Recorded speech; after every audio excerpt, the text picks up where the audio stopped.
चौपाल रे सब बड़ा बडेरा, सब बड़ा बडेरा वो जी, सब लोग लगाया वो जी, पादरिया ने समझा वो जी।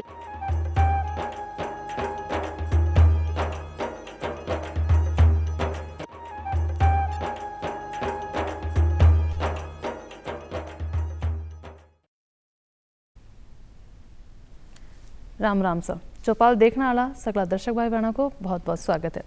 दर्शकों जी के आप सभी जाना कि आप अपने कार्यक्रम में हर बार कोई ना कोई नया विषय लेकर हाजिर हो वहाँ भी यहीं आज भी आप एक नया विषय लेकर हाजिर हो हैं और आज आपका विषय है गठिया रोग कारण और उपचार। देखो गठिया रोग ने लेके अभी भी पूरी तरीके से जानकारी या जागरूकता नहीं है आपने सगला भाई बहना में। गठिया को नाम सुनते ही आप खाली सोचा कि भाई जो घुटना में आपने दर्द हुआ है या हाथा की उंगलियां में जोड़ा में जो को दर्द है वो गठिया है। बे के अलावा आप ज़्यादातर गठिया के बारे में को नहीं जाना। हाँ बहुत सारा भ्रम है। आप सोचा कि खाली बुढ़ापा में गठिया हुआ है लेकिन इसो नहीं है और उम्र में भी हुआ है। तो ये सब जानकारी आज आप अपने कार्यक्रम में लेवांगा और इस विषय पर जानकारी देने के लिए आज अपने साथ पधारा है डॉक्टर आराधना सिंह जी। आप वरिष्ठ गठिया रोग विशेषज्ञ हैं SMS हॉस्पिटल जयपुर से। तो बहुत बहुत स्वागत है आपको आराधना जी।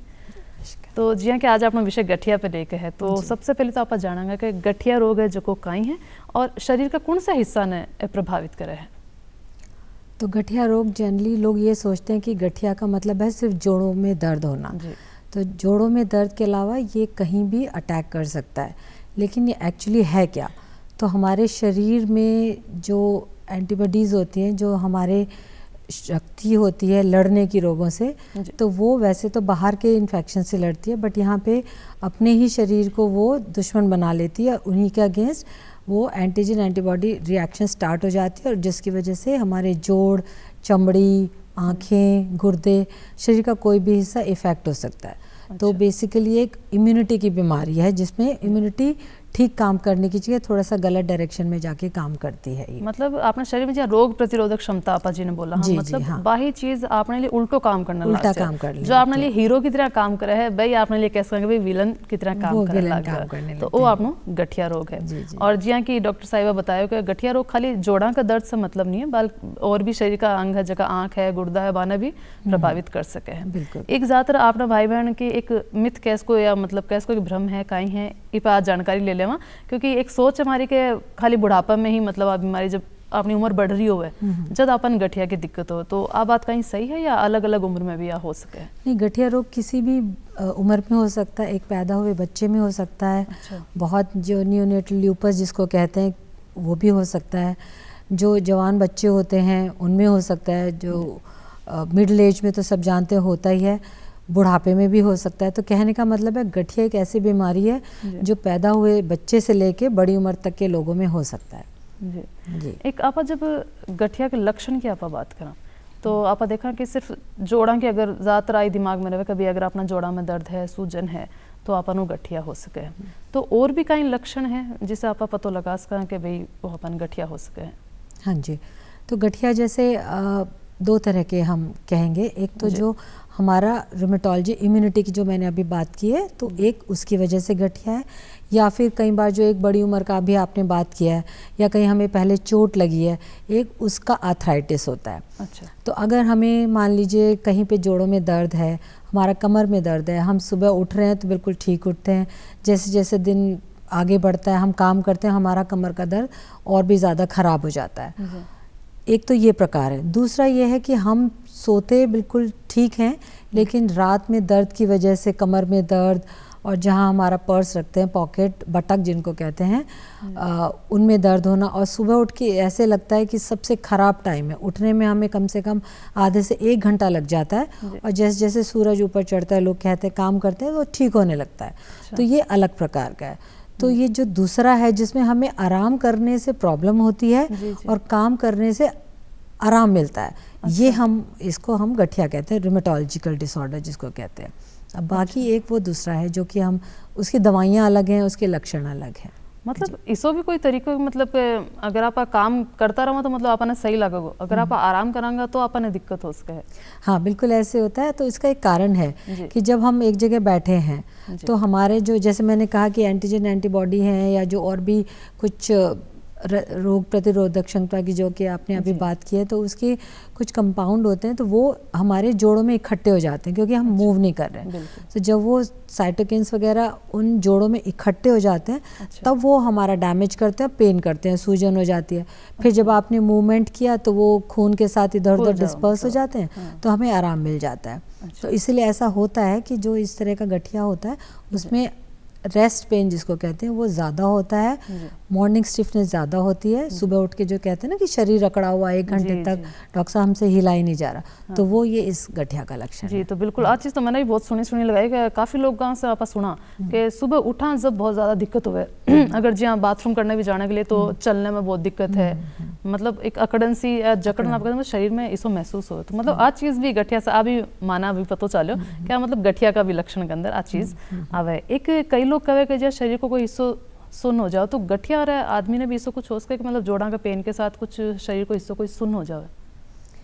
सुन्नाहट को अगर हम, एक तो सुन्नाहट होती है नसों की सुन्नाहट, एक होती है जो हमारी ब्लड वेसल खून की धमनियाँ होती हैं उसकी सुन्नाहट, और तीसरा होता है कि अगर हमारे दिमाग में कहीं लकवा मार गया है ना, तो उससे आधा शरीर सुन्न हो जाता है। तो ये तीनों की तीनों चीज़ें गठिया में हो सकती हैं जिसको हम वैस्कुलाइटिस कहते हैं। उसमें हमारी नसें भी ख़राब हो सकती हैं, हमारे खून ले जाने वाली जो धमनियाँ होती हैं ब्लड वेसल वो भी हो सकते हैं, और कुछ गठिया इस तरह के होते हैं जिससे दिमाग में जिसको कहते हैं लकवा मारना, खून का थक्का जम जाना, खून का रिसाव होना, तो वो होके उसमें हो जाता है। तो ये तीनों जो सुन्नाहट आपने बताया कि तीनों तरह की सुन्नाहट गठिया में हो सकती है, मतलब सुनपड़ों भी आप मैं देख सका गठिया के अंदर। एक अब कई बार लोगों ने देखा कि मतलब उंगलियां चटकाने की आदत हुए, मतलब खाली बैठे हैं जी तो हाथ चाल रहेगा, खाली बैठे है उंगलियां चटका लिया। तो एक तो इंसान अभी सही है गठिया नहीं है बहुत चटका रहे हो, एक अगर कोई गठिया की दिक्कत है वो भी चटका रहे, तो मतलब कहीं जिन्हें नहीं है बिना गठिया होने की संभावना हो सके है, और जिन्हें गठिया है वो चटका रहे तो बिना आगे कोई और ज़्यादा दिक्कत हो सके है कहीं इस चीज़ से। तो जिसको गठिया होता है वो तो इसलिए नहीं चटकाता क्योंकि उसको बहुत दर्द होता है।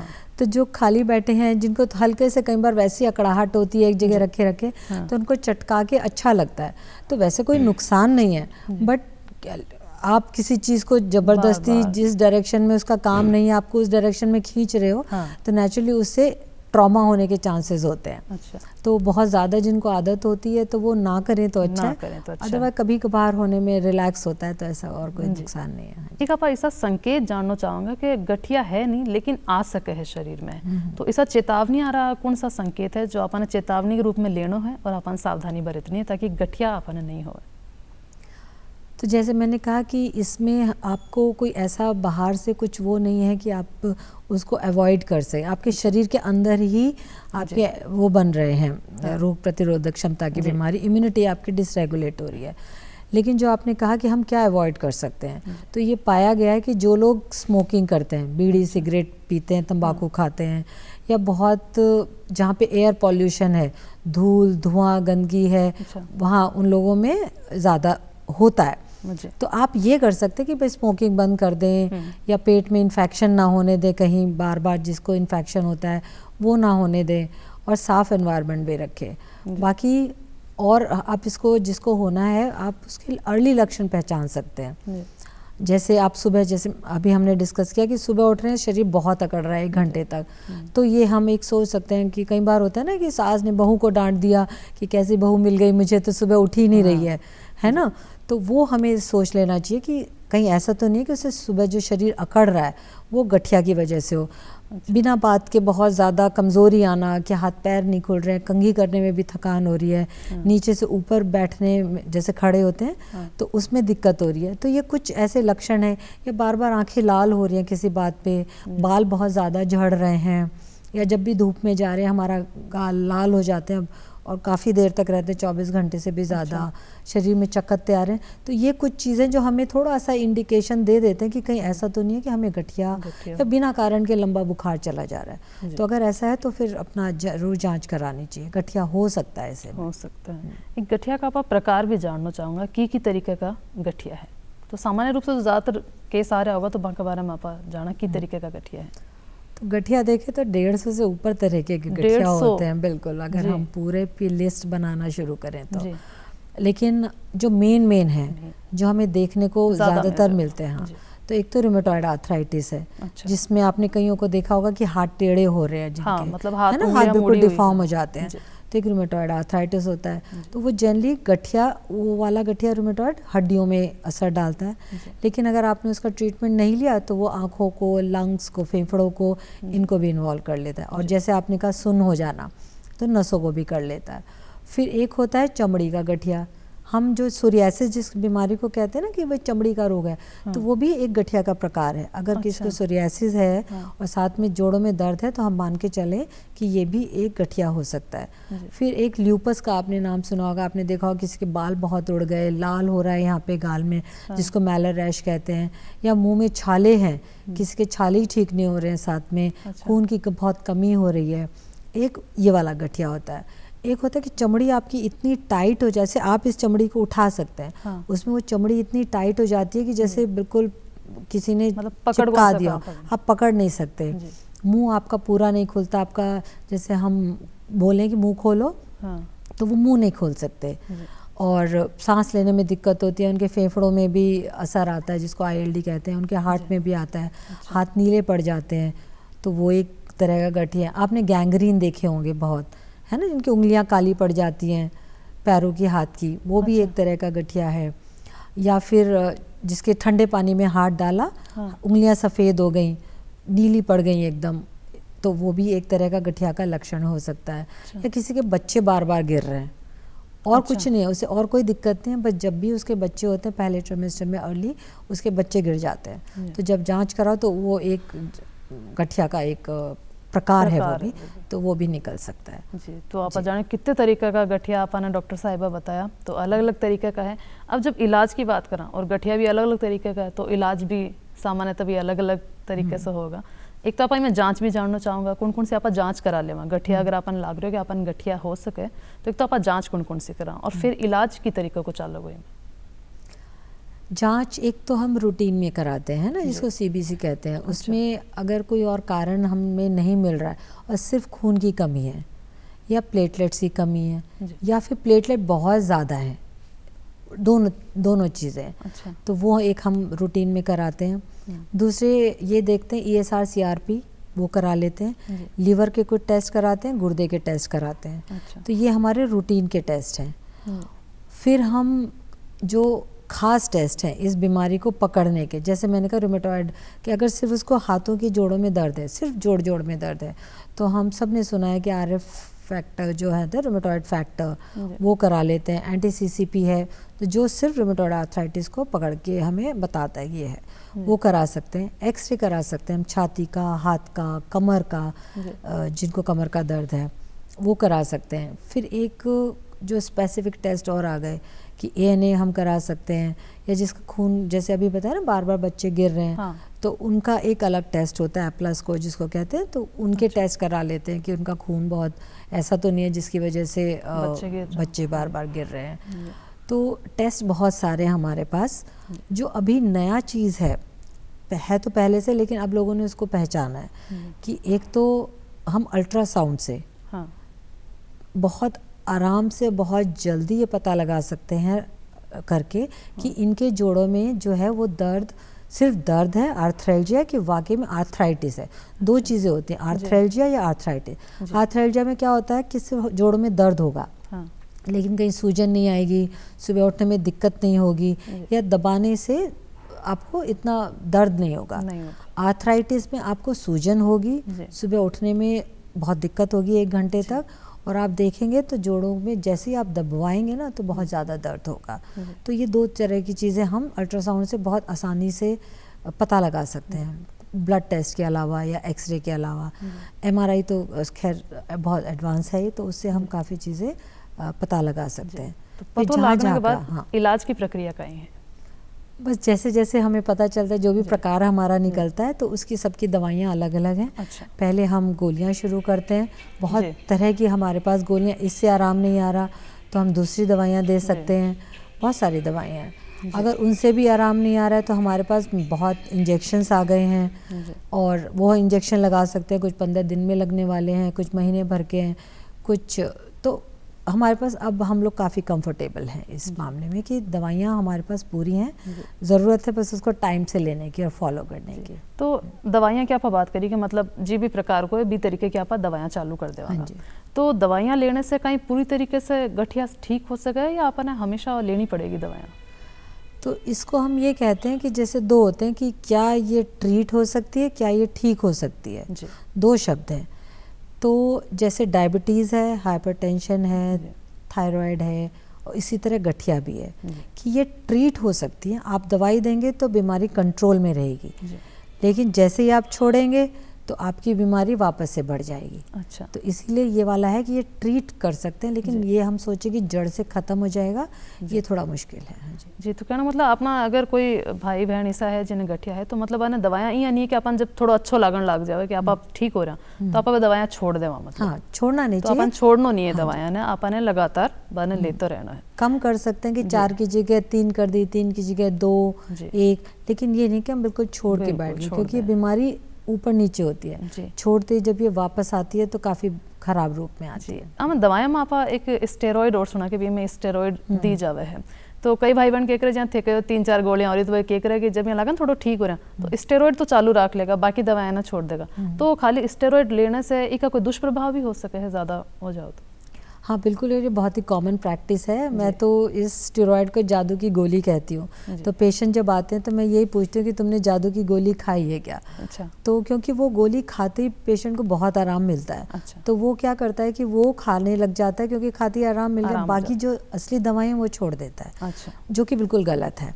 हम लोग भी स्टेरॉइड देते हैं, लेकिन थोड़े टाइम के लिए देते हैं, जब बीमारी को कंट्रोल करने, क्योंकि जैसे मैंने कहा कि जादू करती है ये थोड़ा, तो उससे जब तक बाकी दवाइयाँ डीमार्ट जिनको हम कहते हैं गठिया के, जब तक उनका असर आता है, क्योंकि वो थोड़ा टाइम लेता है लेने में, तो उस पीरियड को कवर करने के लिए हम स्टेरॉइड देते हैं। जैसे ही लगता है उस बीमारी मतलब उस दवाई का असर आ रहा है तो हम स्टेरॉइड कम कर देते हैं। तो ये प्रैक्टिस नहीं होनी चाहिए कि हम सिर्फ स्टेरॉइड लें, और बिना डॉक्टर की सलाह के तो स्टेरॉइड बिल्कुल नहीं लेना चाहिए, क्योंकि इसके नुकसान बहुत हैं। आपकी डायबिटीज़ आपको हो सकती है, आपको मोटापा बन सकता है, आपकी चमड़ी पतली बन सकती है, आपको समय से पहले मोतियाबिंद उतर सकता है, आपके मुंह में इन्फेक्शन हो सकते हैं, हड्डियां बिल्कुल भुरभुरी हो सकते हैं, जिसको कहते हैं ना ऑस्टियोपोरोसिस। जी जी। तो इसीलिए उल्टा होना चाहिए कि बाकी दवाइयाँ लेते रहें, स्टेरॉइड अगर डॉक्टर ने बंद किया तो वे बिना डॉक्टर की सलाह के ना लें।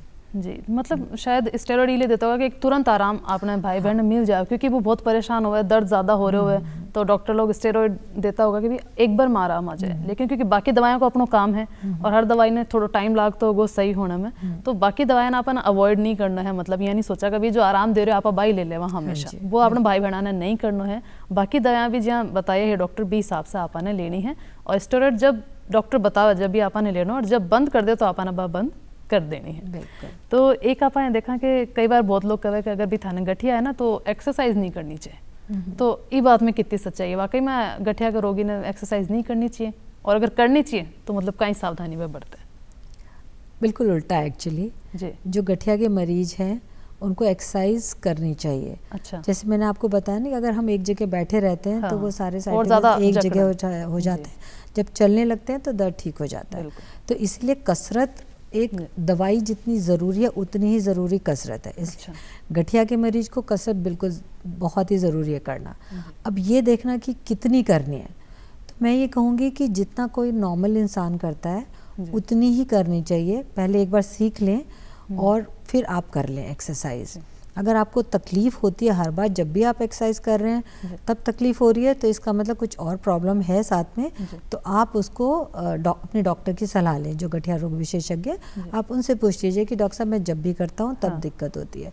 अगर आप बहुत लंबे टाइम तक स्टेरॉयड ले रहे हैं, आपकी हड्डियाँ भुरभुरी हो गई हैं, ऑस्टियोपोरोसिस हो गया, और फिर उनको एक्सरसाइज थोड़ा सोच समझ के करनी चाहिए, क्योंकि थोड़ा सा भी ट्रॉमा उनकी फ्रैक्चर कर सकता है। अच्छा। तो इस चीज़ का ज़रूर ध्यान रखना चाहिए कि उनके मांसपेशियों को ताकत वाली एक्सरसाइज ज़्यादा करनी चाहिए, बजाय कि बहुत दूर तक भाग रहे हैं। तो फ्लैक्सिबिलिटी की और मांसपेशियों में ताकत बनी रहे। तो मतलब व्यायाम अपन करना चाहिए, लेकिन एक सलाह के साथ भी, डॉक्टरी सलाह अपन लेनी कि कौन सा व्यायाम अपन करना है, कौन सा नहीं करना है, और फिर अपन व्यायाम करते रहना है। एक आप देखा कि जब जोड़ा में दर्द होवे, मांसपेशियों में दर्द होवे, तो भाई बहन क्या करे कि आराम पाने के लिए एक सिकाई करे, कोई तो ठंडी सिकाई करे, कोई गर्म सिकाई करे, तो आ चीज़ फ़ायदेमंद हो सके है।